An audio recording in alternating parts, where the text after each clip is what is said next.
এই মুহূৰ্তত মই উপস্থিত আছো পশ্চিম গোৱালপাৰা সমষ্টিৰ অসম মেঘালয় সীমান্তৰ কুকুৰকাটাৰ টেকেলিপাৰাত, আৰু এই টেকেলিপাৰাৰ দুৰ্দশাৰ অৱস্থা মই দেখুৱাম। আৰু এয়া হৈছে মেঘালয়ৰ পৰা অসমলৈ অহা নদী জিনাৰী নৈ, আৰু জিনাৰী নৈ ইপাৰে সিপাৰে আছে কেইবাখনো গাঁও, আৰু এই গাঁওখনৰ মাজেৰে বৈ গৈছে জিনাৰী নৈ। আৰু এই জিনাৰী নৈৰ ইপাৰ সিপাৰ পাৰ হবলৈ হলে আচলতে একমাত্ৰ সাৰথি হৈছে এয়া কলগছৰ ভুৰা, আৰু এই ভুৰাৰ জৰিয়তে এই গাঁওবাসী বা এই গাঁৱৰ এই অঞ্চলৰ লোকসকলে এই ভুৰাৰে আহিব লাগে, নতুবা তেওঁলোকে এনেদৰে পানীৰ মাজেৰে আহিব লাগে। ইয়াৰ দৃশ্য দেখুৱাইছো।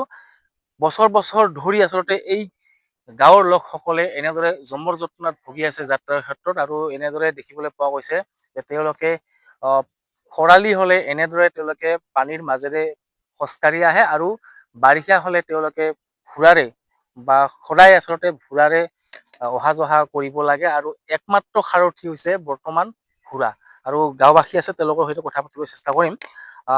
যিহেতু আমি দেখিছো যে আপোনালোকৰ এই গাঁওখনৰ অহা যোৱা কৰিবলগীয়া হলে বা এই সংযোগী হৈছে এটা মাধ্যম হৈছে আপোনালোকৰ ভুৰা। কিমান দিনৰ পৰা আপোনালোকে এনেদৰে? আচলতে আমাৰ ককা দেউতা কালৰে পৰা এনেকুৱাই অৱস্থা, আৰু আবেদন কৰিছো যদি আমাৰ কোনেও গুৰুত্ব দিয়া নাই মানে আমাক, তো আমি এনেকে চলিব লগা হৈ আছে।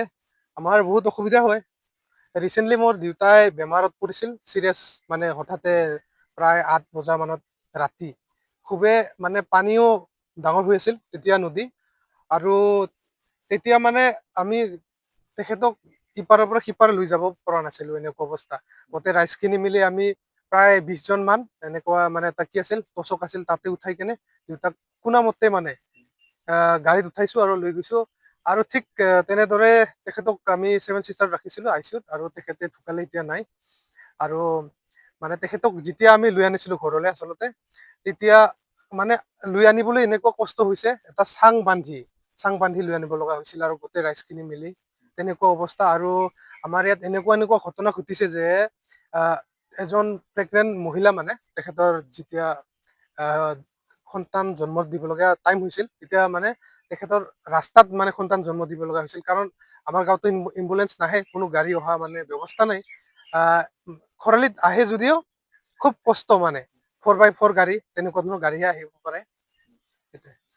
মানে ইখনৰ পৰা বা সিখনৰ পৰা বাহিৰলৈ যাবলগীয়া হলে আপোনালোকে ৰোগী নিবলৈ হলে কান্দত লৈ যাব লগীয়া হয়, হয়, কান্দত চাঙিতে নিব লগীয়া। চাঙিত যেনেকুৱা মানে মানুহ মৰিলে যেনেকুৱা চাঙিত লৈ যোৱা হয়, ঠিক তেনেদৰে লৈ যাব লগা হয়। আৰু তাৰ পৰাতো আমাৰ কোনো উপায় নাই, আমি উপায়হীন, তেনেকৈ লৈ যাওঁ। আৰু বাৰিষা হলে কি কৰে?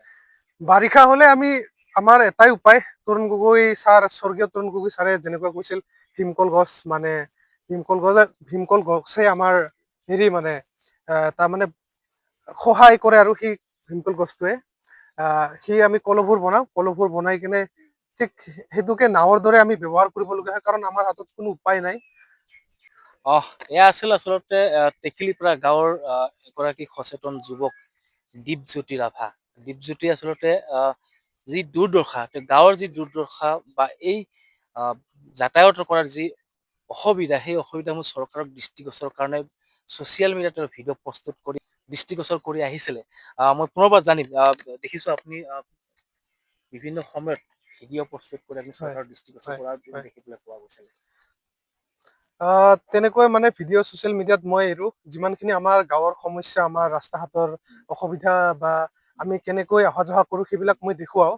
হয়, মই এই মুহূৰ্তত আন এক দৃশ্য দেখুৱাম। এয়া হৈছে জিনাৰী নৈ, আৰু এই জিনাৰী নৈ টেকেলিপাৰা গাঁৱৰ পৰা সিখন গাঁৱৰ, অৰ্থাৎ মেঘালয়লৈ যোৱাৰ বা গোৱালপাৰা টাউনলৈ যোৱা বা গোৱালপাৰা চহৰলৈ যোৱা বা 17 নং ৰাষ্ট্ৰীয় ঘাইপথলৈ যোৱাৰ সেই সিপাৰে যি পথ আছে, সেই পথেৰে যাবলগীয়া হলে এনেদৰে তেওঁলোকে পানীৰে এনেকে এঠো পানীৰে বা বুকু পানীৰে তেওঁলোকে খোজকাঢ়ি আহিব লাগে, ইপাৰৰ পৰা সিপাৰ পাৰ হ'ব লাগে। আৰু ইয়াত যি কলৰ ভুৰা আছে, সেই ভুৰাৰে আচলতে একমাত্ৰ সাৰথি হিচাপে তেওঁলোকে ব্যৱহাৰ কৰি আহিছে। কিন্তু তেওঁলোকে এই গাঁওখনৰ জনসাধাৰণে চৰকাৰক বিভিন্ন সময়ত দাবী উত্থাপন কৰি আহিছিল, দলং নিৰ্মাণ কৰি দিয়াৰ কাৰণে দাবী উত্থাপন কৰি আছিল, কিন্তু আজি কপিটো কোনো ধৰণৰ চৰকাৰে গুৰুত্ব দিয়া নাই বা জনপ্ৰতিনিধি গুৰুত্ব দিয়া দেখিবলৈ পোৱা নাযায়, যাৰ ফলত তেওঁলোকে জমৰ জটনাত ভুগিছে, বিভিন্ন ধৰণৰ দুৰ্ঘটনাত পতিত হোৱা দেখিবলৈ পোৱা গৈছে। আপুনি সিপাৰৰ পৰা খোজকাঢ়ি অহা দেখিবলৈ পালো। হয়, মই সিপাৰৰ পৰা খোজকাঢ়ি আহিলো। পোনপ্ৰথমে এনেকে আছে নেকি আপোনালোকে খোজকাঢ়ি? আমি এনেকৈ আপডাউন কৰো সিপাৰৰ পৰা সিপাৰত, আৰু এনেকৈ আমাৰ স্কুলৰ ছাত্ৰ ছাত্ৰীবিলাকে অহা যোৱা কৰে। এই পানীৰ মাজেৰে খোজকাঢ়ি? কেৱল এইটোৱেই নহয়, আৰু সিপাৰত এটা আছে ঝৰ্ণাৰ নিচিনা, কিন্তু সিও বাৰিষাৰ সময়ত বৰ ভয়াৱহ ৰূপৰ ধাৰণা কৰে। খৰালি কালততো আপোনালোকে খোজকাঢ়ি আহিব পাৰে। খৰালিত ক'ব গ'লে ইমান অসুবিধাটো সন্মুখীন হ'বলৈ নহয়, বাৰিষা, কিন্তু যেতিয়া আমাৰ যেতিয়া বাৰিষা চিজন হৈ আছে, সেই সময়ত আমাৰ বহুত কষ্ট ভুগিব লগা হয়। ল'ৰা ছোৱালীয়ে কিছু কাপোৰ ছিগি স্কুলত ক্লাছত উপস্থিত হ'ব লগা হয়। বিদ্যালয় কোনখিনি আছে?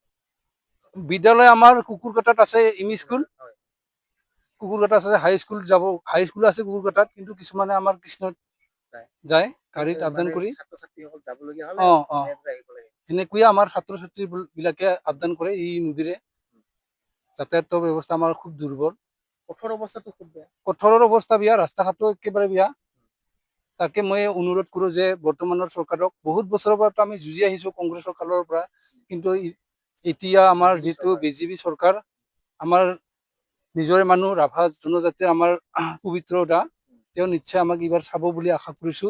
কামখিনি ইতিমধ্যে আমি জানিব পাৰিছো, যোৱাবাৰ আমাৰ চাৰ্ভে কৰি দিছিলে, কিন্তু ইতিমধ্যে কেতিয়া হ'ব বিশেষকৈ তেনেকুৱা সময় গম পোৱা নাই আৰু কি।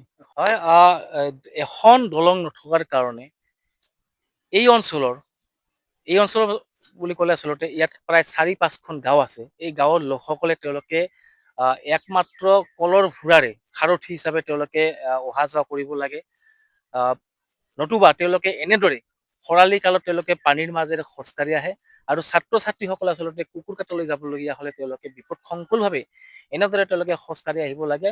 আৰু যি পথৰ অৱস্থা, সেই পথৰ দুৰৱস্থা আচলতে পয় লগা অৱস্থা, খুবেই অৱস্থা বেয়া। আৰু এনেদৰে আচলতে জমৰ যাত্ৰাৰে তেওঁলোকে জীৱিকা নিৰ্বাহ কৰি আহিছে, জীৱন নিৰ্বাহ কৰি আহিছে।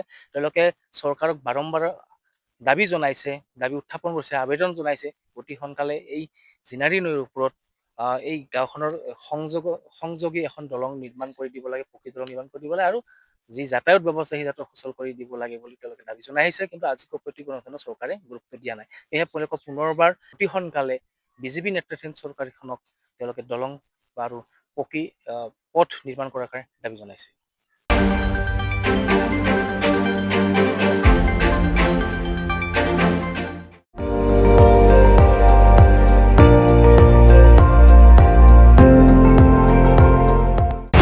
আপুনি চাই আছে ND24, সৰ্বশ্ৰেষ্ঠ নহয় সৰ্বোত্তমৰ দৌৰা।